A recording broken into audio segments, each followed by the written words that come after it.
Most of us chase success like it's a cure for something unnamed. Like if they just get the right job, the right woman, the right body, the right number in their account, they'll finally stop hurting, finally stop doubting, finally stop waking up at 3 a.m. with that strange ache in their chest they can't explain, that quiet panic, that sense that even when everything looks good on paper, something's still off. Off in a way no one else seems to notice. Or maybe off in a way they've been taught to ignore. Alan Watts warned us about this. He said we've confused means with ends, that we've mistaken the process of life, the dance of it, for a ladder we must climb endlessly, righteously, until we reach some mythical top. But no one ever asked who built that ladder, or why every step feels heavier than the last. No one tells you that the top isn't real, that it's a mirage. And yet we run toward it with everything we've got, hoping that if we just hit the next milestone, the restlessness inside us will finally shut up. But it doesn't. It never does.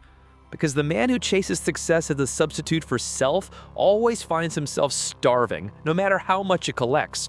He thinks the hunger is proof he hasn't done enough, so he pushes harder, gets leaner, louder, richer, smarter. And yet when the lights go off and the noise dies down, there it is again, that same ache, the same voice, that subtle grief of having spent years running, only to arrive nowhere. This is the trap. The success that men chase isn't always success, it's escape. Escape from shame, from insignificance, from the haunting suspicion that maybe, just maybe, they're not enough.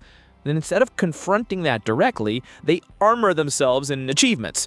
They build walls of competence. They become useful, efficient, respected. But underneath it all, they're still boys waiting for someone to tell them they're okay now, that they've made it, that they're whole. But no one can give you that. No amount of admiration will cure you of a self you secretly hate. No external victory will resolve an internal war. And yet, this is how modern men have been trained to cope, with doing, with building, with proving, as if the soul were a machine that just needed the right calibration, as if healing could be engineered. Watts once said, "You are under no obligation to be the same person you were 5 minutes ago." But most men live like they are, like they're trapped in the momentum of a life they never really chose, but feel too guilty to abandon. So they keep going, keep performing, keep smiling through the silent collapse happening just beneath the surface. Because the stop now feels like failure, like betrayal, like weakness. But here's the irony. The thing they fear most, failure, is often the very thing that could save them. Not the kind of failure that destroys, the kind that exposes, the kind that shatters the illusion of control just enough for something real to break through. Because only in that raw, unguarded space can a man actually hear himself, actually feel.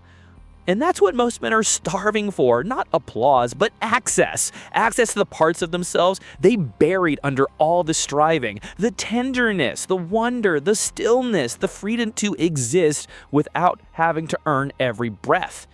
But we built a culture that rewards masks, that celebrates the hustle, that trades burnout like a badge of honor. And so we raise men who believe their value is tied to their velocity. If you're not moving, you're failing. If you're not achieving, you're invisible. And if you're invisible, you may as well not exist. Watts dismantled this illusion. He reminded us that existence itself is not a problem to be solved. That the point of life isn't to get somewhere, but to be somewhere, to be here. But try telling that to a man who is running his whole life. He doesn't want to be here. Here is terrifying. Here is full of feelings he doesn't know how to process. Here is where the loneliness lives, the doubt, the old memories, the shame. And so he keeps running, hoping success will outrun it all. But it never does. Because success doesn't save you. It only magnifies who you already are. If you're empty, it echoes. If you're insecure, it amplifies. If you're angry, it explodes. And if you're lost, it only makes the maze more expensive. You think you want the car, the watch, the woman, the clout, but what you really want is to come home to yourself and not feel like a fraud. What you want is peace, not silence, but peace. That bone-deep knowing that you are enough even when you're not impressive, that you are worthy even when you're still becoming, that you don't have to earn rest or softness or joy. You just have to stop running. But most men are terrified to stop, because if they stop, they might have to feel it all. And what they don't realize, what no one ever told them, is that feeling it all might be the beginning of finally being free. It's a strange thing to say to a man, that his deepest healing might come not from doing more, but from doing less. From no longer trying to outrun the parts of himself he's ashamed of. From no longer building just to bury what aches. But Alan Watts didn't speak to comfort. He spoke to awaken. And what he said, if heard properly, is dangerous. It dismantles the illusion that's kept men functioning, but never fulfilled. Because what if success was never the medicine, but the addiction? What if it's the high you chase to avoid the withdrawal of just being a man in his skin, unperformed, unadorned, unapproved? There's nothing wrong with building. There's nothing wrong with wealth, discipline, achievement, legacy. But when those things become your identity, you lose the ability to just be. And a man who cannot be, who must always be becoming something else, is a man who will eventually break, even if he looks like a winner. This is the rot beneath the polished surface of male ambition, that subtle panic that says, if I stop proving, I stop mattering. So he doesn't stop, not when he's tired, not when he's burnt out. Not even when he's lost all desire. He just keeps going because he doesn't know who he is without the chase. Watts called this the hoax of the modern self. The idea that we're egos living inside a bag of skin, separate from everything else, separate from our joy, from our bodies, from the life that's always happening right now. The modern man lives in this hoax so deeply that even his spirituality becomes another performance, another goal to accomplish. He masters meditation. He conquers his emotions. He dominates his shadow. Everything becomes war, even with himself. But war is exhausting, and eventually the armor gets too heavy. The smiles start cracking. The eyes go dim. And what's left is a man who has everything except himself. The truth is, no amount of external success can replace internal reconciliation. You can't substitute love for achievement. You can't trade presence for productivity. And yet we live in a world that teaches men to do exactly that. From childhood, we're rewarded not for our being, but for our output. Good grades, good performance, good manners. Be useful, be impressive, be strong. And by the time we're grown, we've forgotten there was ever another way. So when Watts says, you are not a stranger in this world, you are not a visitor here, you belong, it sounds alien to the modern male psyche. Because belonging without performance? That's unthinkable. To simply exist and be worthy? That feels like a scam. But it isn't.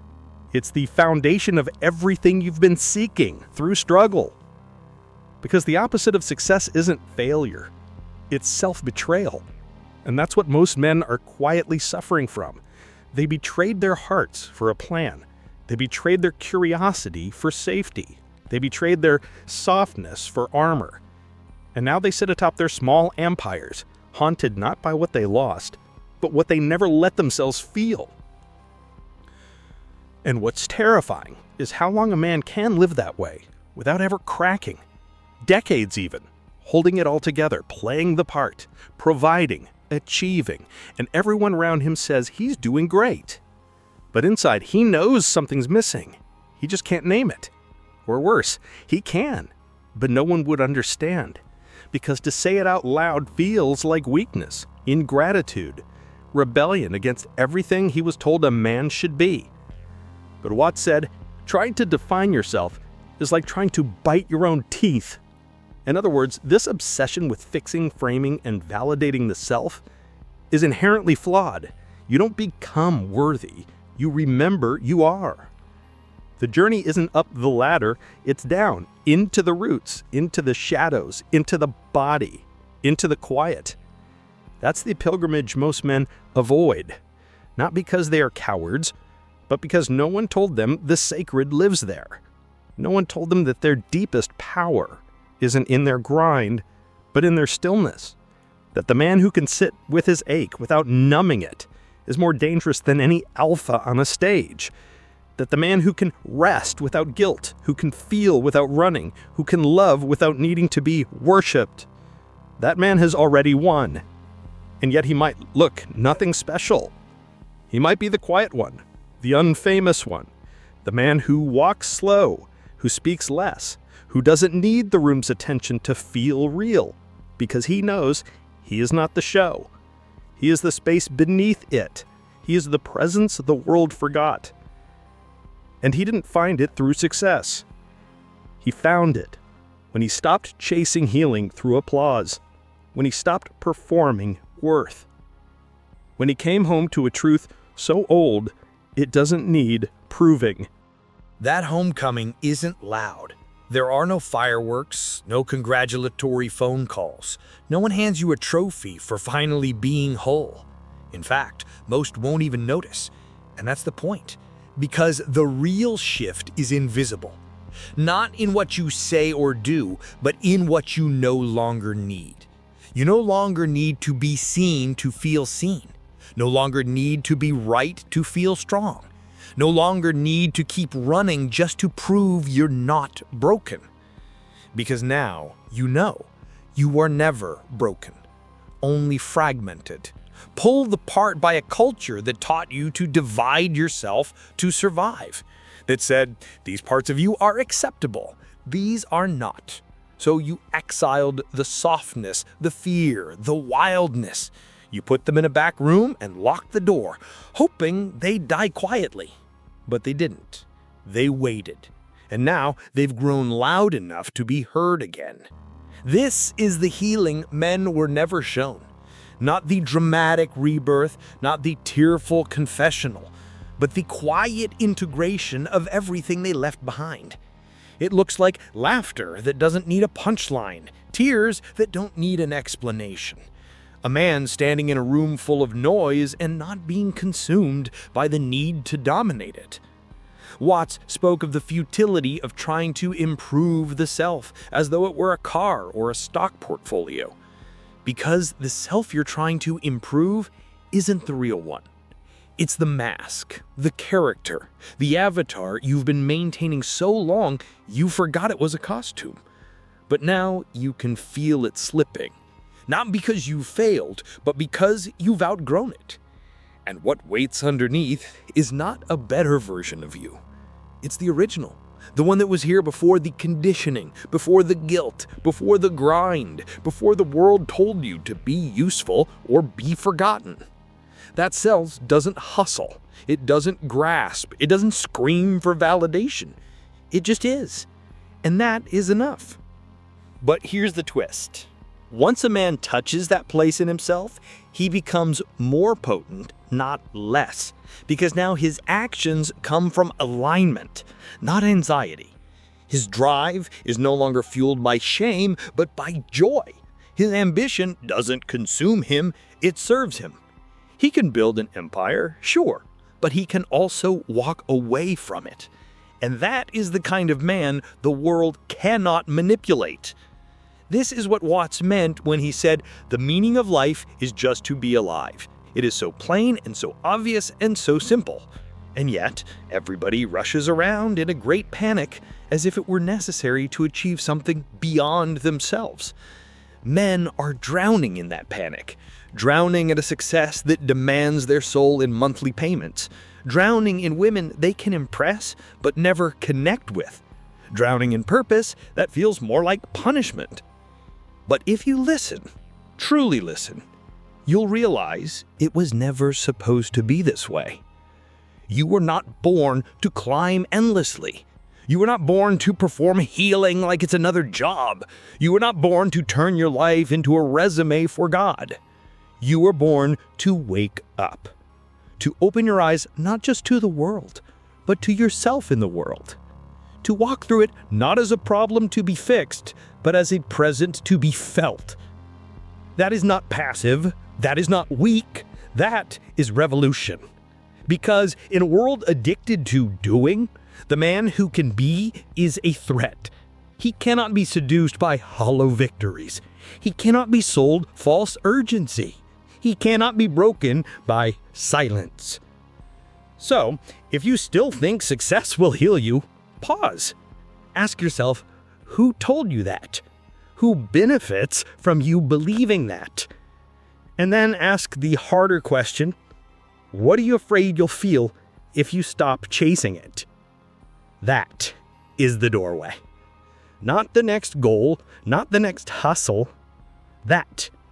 Because behind that fear is your freedom. Not freedom from pain, not freedom from struggle, but freedom from the illusion that they mean you're not enough. You are enough. You are already here. And that is the only success that ever mattered. Thanks for watching. If you found this video helpful, don't forget to like, share, and subscribe to the channel. See you in the next one.